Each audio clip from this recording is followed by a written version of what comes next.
Hey y'all, so today we are talking about UI Toolkit, especially with the new release of the World Space UI Toolkit capability in Unity 6.2.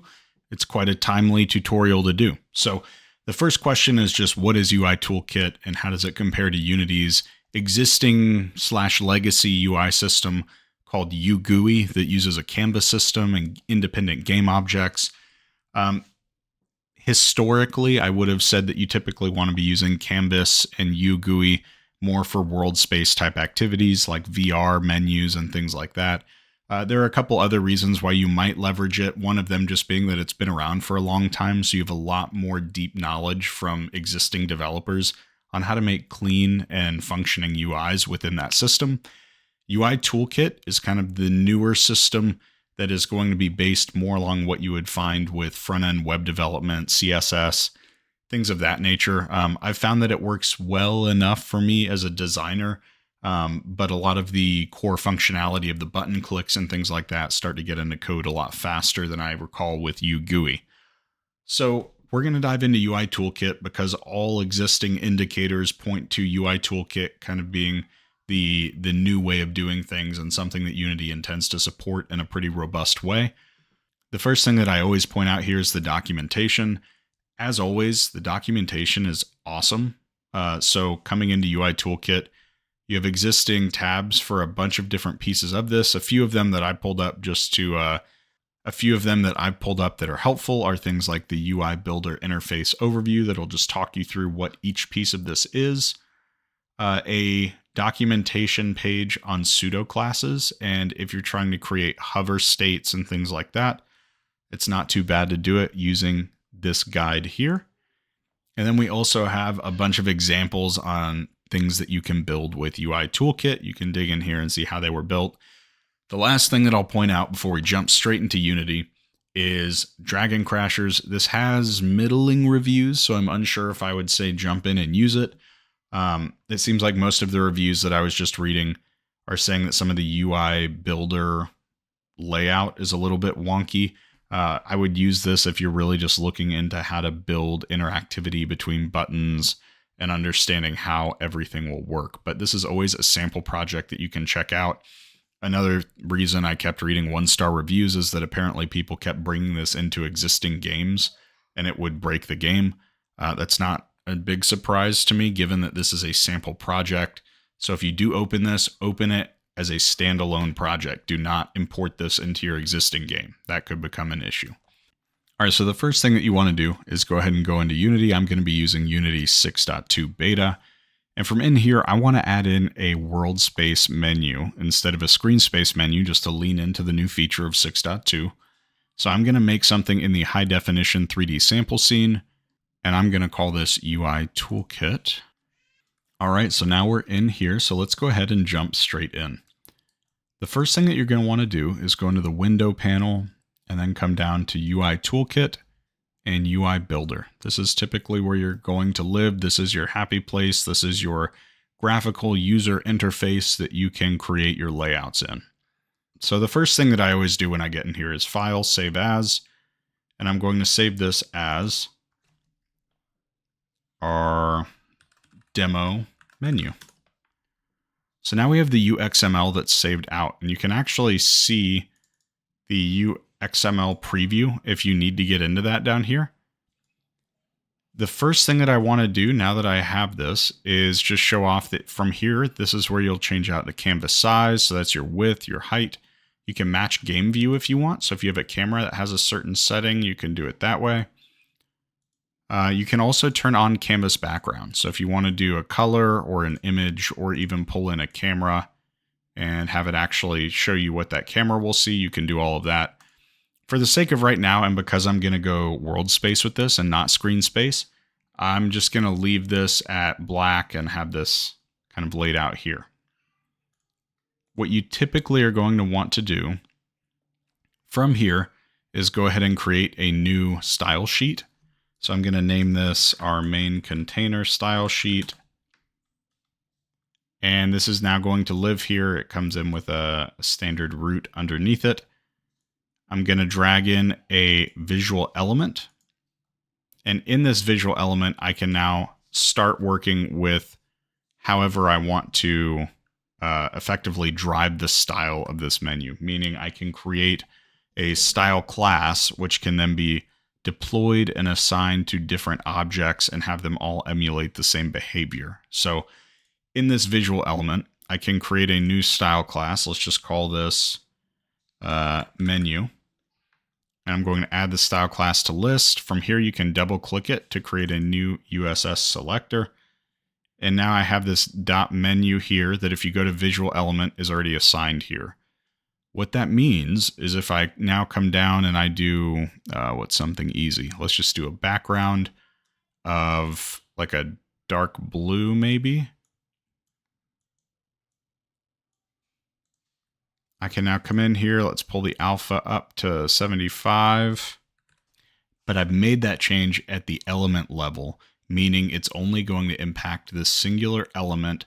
If I had made that with the dot menu selected, it would make that for anything that has the menu style class assigned to it. So I'm happy enough with that. The next thing that I typically want to do is add in like a title or something for my menu. So I'm just going to drag it in here. I want to make sure that it's underneath the visual element because each of these operate, as I mentioned, similar to front-end web dev, where the parent is going to determine how the children are laid out and what their spacing is, etc. So I'm going to determine the layout from this visual element block here, and then the text and all of those things will just happen within that. So next thing I would like are two buttons. So I'm going to drag these two buttons in. If you want to reassign the order, it's as easy as dragging and pulling aside. The other thing is if you're in text and you're sitting here with the text item open and you're saying, what the hell, there's no way to change the text.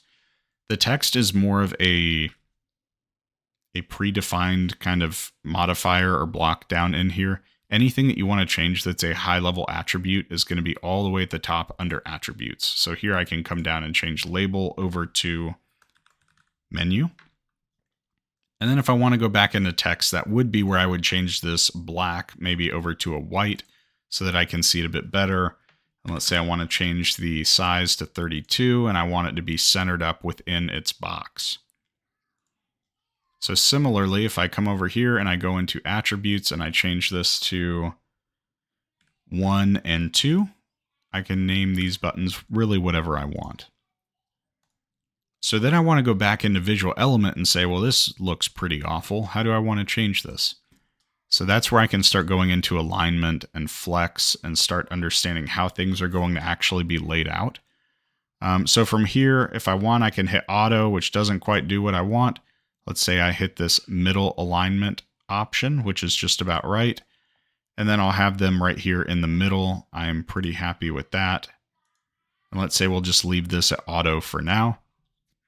We could also play around with this quite a lot more, but for now I'm happy enough with that. We can even go back up into here and we could change the width and height to, let's say, something like that. That'd look fine enough as a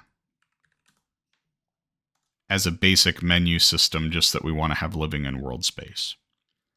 So the next thing that you'll notice is if I go into preview, there is a highlight and a hover mechanic whenever I put my mouse over this.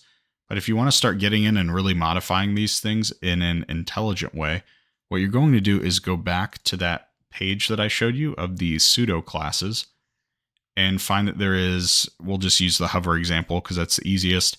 There's a pseudo class for hover. So the way that that works is as follows.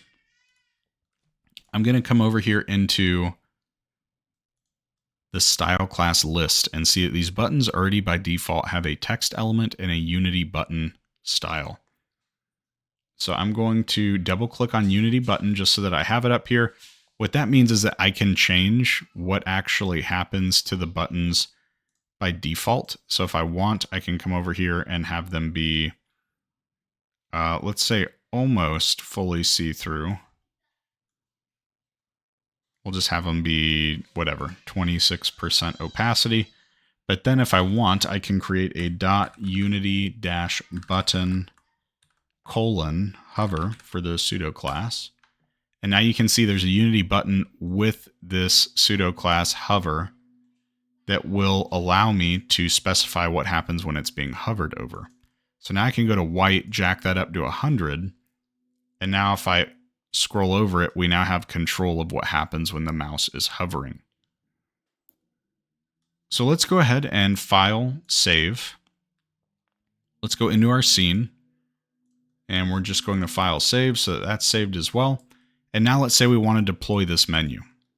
And please keep in mind that you can come back into this UI Builder and explore each of these individual pieces, toggling on and off, display visibility, things like that. From within Scene, I'm going to right-click and go into UI Toolkit and do a UI document. This UI document now has a panel settings, which we'll come back to, a source asset, which we'll go ahead and specify as our demo menu, and a sort order, which we don't need to mess with for now. So if I go into the panel settings, I click that, and then I click on the object that highlights down here in my project. I now have a bunch of options here of items that I can change. The main one here that I'm interested in is going to be a world space render mode instead of a screen space. So from here, I can get in and change what I want this to be. I forget what we found earlier, but let's just say it's 200 by 150, something like that. And then let's rotate it and have it right over here in space. And let's say this is a menu that's just floating next to this item. Maybe it could change the color of the orb if we wanted it to. Again, that could be a video number 2 if we want to get into it. From here, I'm going to save out, hit run. And now with this character, I can now run in space over to my menu. And I can hover over these items that now exist within world space. So from here, we'd probably hook up these buttons. We could do a simple console output or something like that. If it's desired in a follow-up, just let me know. But this is a really nice way of getting a clean UI that can scale as the screen scales or as your UI window is going to scale, and start having styles that will apply across multiple objects, across your scenes, integrate in your own custom logos and images, things like that. I hope this has been helpful for you just to see what UI Toolkit is, how it's kind of the new wave of how simple it is to get up and running with that UI Builder window, building out your own styles, your classes, your pseudo classes, and then saving that out and using a UI document in your project inside of the scene to then deploy that as a screen space menu asset. If you have any questions, let me know. Thanks for watching. I hope you're having a great day. Please like, comment, and subscribe, and I'll see y'all in the next one.